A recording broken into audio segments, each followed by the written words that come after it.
This channel does not promote any violent, harmful, or illegal activities. All content provided by this channel is meant for an educational purpose only.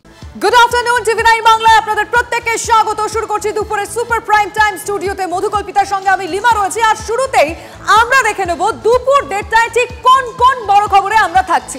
দেখে নেব 5 breaking এক এক করে।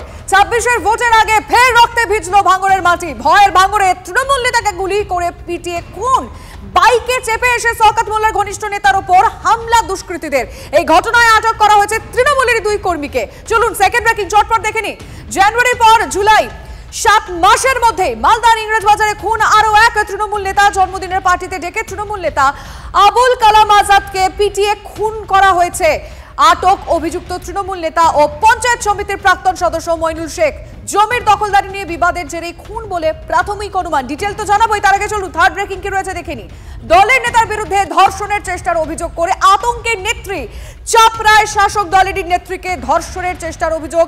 বাকি 4 অভিযুক্তকে গ্রেফতার করলেও এখনো অধরা তৃণমূলের ব্লক সম্পাদক সুরজিৎ ঘোষ।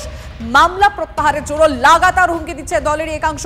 হামলার ভয় বাড়ি থেকে বেরোতে পারছেন না, মেয়ে স্কুলেও যেতে পারছে না। বিস্ফোরক অভিযোগ নির্যাতিতার।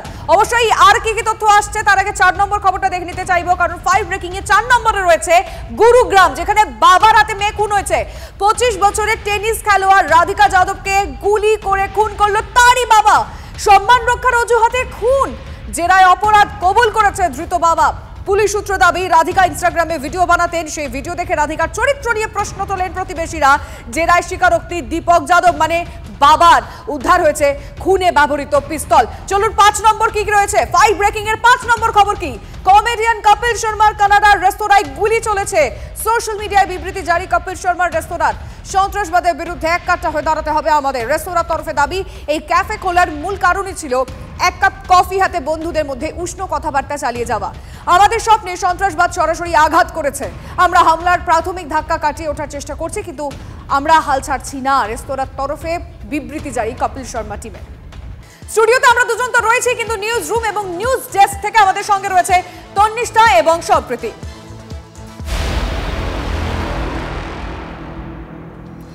আর দুপুরে সুপার প্রাইম টাইমে এই মুহূর্তে আমাদেরকে নজর রাখতে হবে ভাঙড়ের দিকে, কেননা ফের রক্তাক্ত ভয়ের ভাঙড়। তৃণমূল নেতাকে গুলি করে কুপিয়ে খুনের অভিযোগ। গতকাল রাতে বাড়ি ফেরার পথে রাজ্জাক খাঁ, তাকে লক্ষ্য করে পরপর গুলি। শওকত মোল্লা ঘনিষ্ঠকে বাইকে চেপে এসে হামলা চালায় বলে অভিযোগ উঠে আসছে। গুলির পর ভাঙড়ের তৃণমূল পর্যবেক্ষক তাকে কুপিয়ে খুন করা হয়। একেবারে ঘটনাস্থল থেকে সরাসরি রয়েছেন আমাদের প্রতিনিধি সুশোভন রয়েছেন। আমি সুশোভনের কাছে চলে যাবো। সুশোভন, তুমি সকাল থেকে লাগাতার ভাঙড়ের ছবিটা দেখাচ্ছ, এখন ঘড়ির কাঁটা বলছে দুপুর 1:30টা বাজে। ভাঙড়ের ছবি কি একটুও বদল এসেছে কিছু?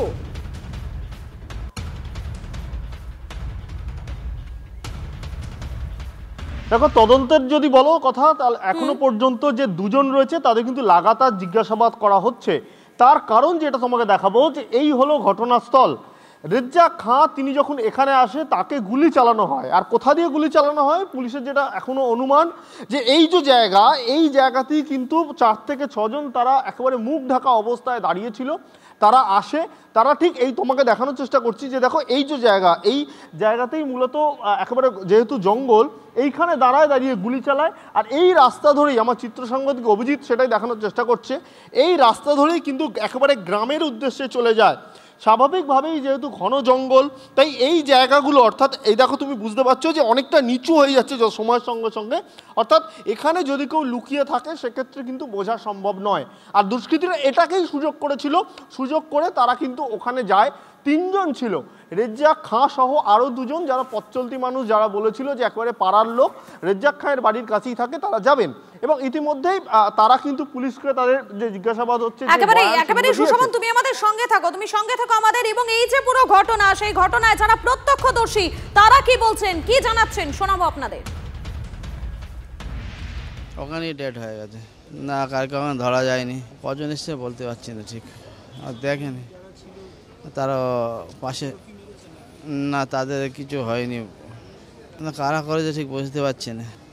পার্টিগত হলে হতে পারে, না না ব্যক্তিগত না, পলিটিক্স। ফিরতে একটু রাত হয়ে গেছে, প্রতিদিন এতটা রাত করে না। 7টা থেকে 7:30টার মধ্যে বাড়ি ফিরে যায়। কালকে ফিরতে 9টা থেকে 10টা বেজে গেছে। কালকে কে কে ছিল এখনও পর্যন্ত জানা যায়নি। দুজন ছিল বলছে, বাজারে যে সমস্ত দোকানদাররা দেখেছে বাড়ি ফেরার সময় যে বাইকে দুজন কেউ ছিল, ঠিক আছে, কিন্তু কে কারা ছিল এখন আমরা পর্যন্ত জানি না। এমন কোনো হুমকি আমরা শুনিনি, আর রাজ্জাকদাও আমাদের সঙ্গে কোনোদিন এমন কিছু বলেনি যে আমাদের হুমকি দিয়েছে বা আমার প্রাণনাশের ভয় আছে, এমন কোনোদিন কিছু বলেনি। গতকাল যখন মিটিং হচ্ছিল আপনারা ছিলেন? আমরা ছিলাম কালকে। যে দুজন ছিল তারা কি আপনাদের দলের কর্মী না এমনি রাস্তার কেউ? যা পাড়ার ছেলে, রাজ্জাকদার পাড়ার ছেলে।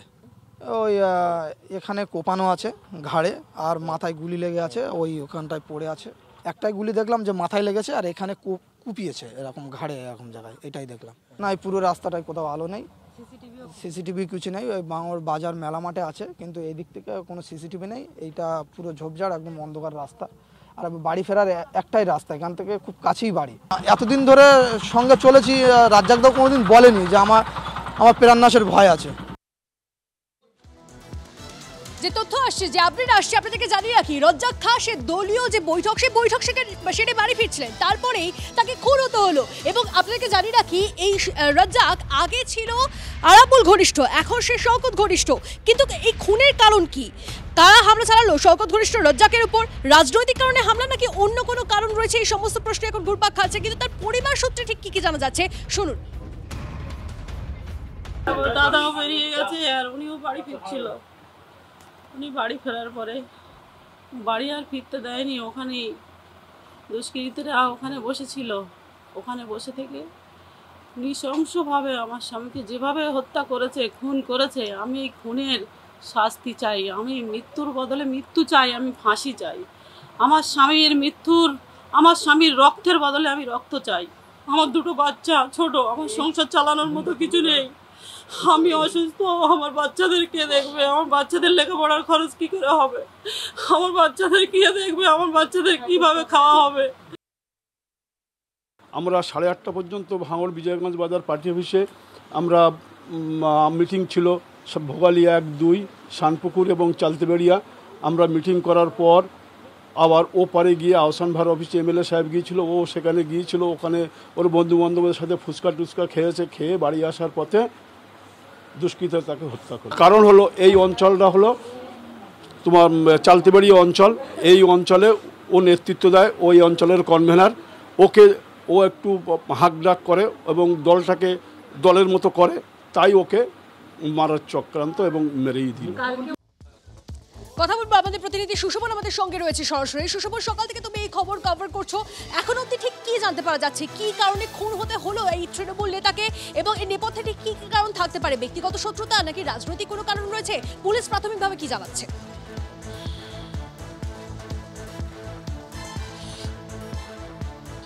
দেখো, পুলিশ প্রাথমিকভাবে তদন্ত করে যেটা বুঝতে পারছে যে একেবারে যে দুজন প্রত্যক্ষদর্শী তাদের বয়ান নিয়ে যেটা পুলিশ বুঝতে পারছে যে পূর্ব পরিকল্পনা এবং এই পরিকল্পনা মাফিকই তাকে খুন করা হয়েছে।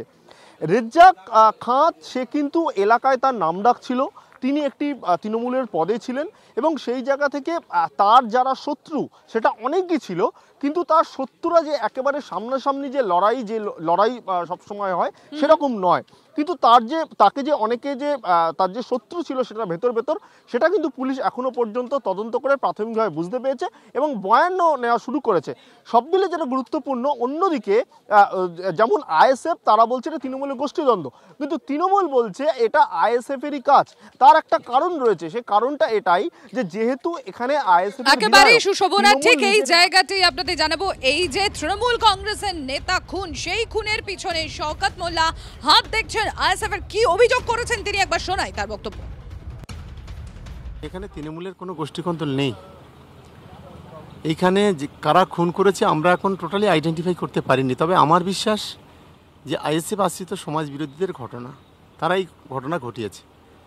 কারণ 2024-এর পরে এই এলাকা থেকে পঞ্চায়েত সমিতির সদস্য, আইএসএফের গ্রাম পঞ্চায়েতের সদস্য, বেশ কয়েকজন এবং সাধারণ কর্মীরা রাজ্জাকের হাত ধরে তৃণমূল কংগ্রেসে যোগদান করেছে। এটাই হচ্ছে এই জনপ্রিয়তাটাই ওর সবচাইতে কাল হয়ে দাঁড়ালো বলে আমার অন্তত মনে হচ্ছে। এই এলাকায় ওরা দিনের পর দিন দুর্বল হচ্ছে, এটা সম্পূর্ণ রাজনৈতিক স্বার্থে খুন করা হয়েছে। যত রকম এই ভাঙড়ের ঘটনা ঘটেছে সম্পূর্ণ তার পিছনে আছেই নওশাদ সিদ্দিকী, পুরো ব্লুপ্রিন্ট তার।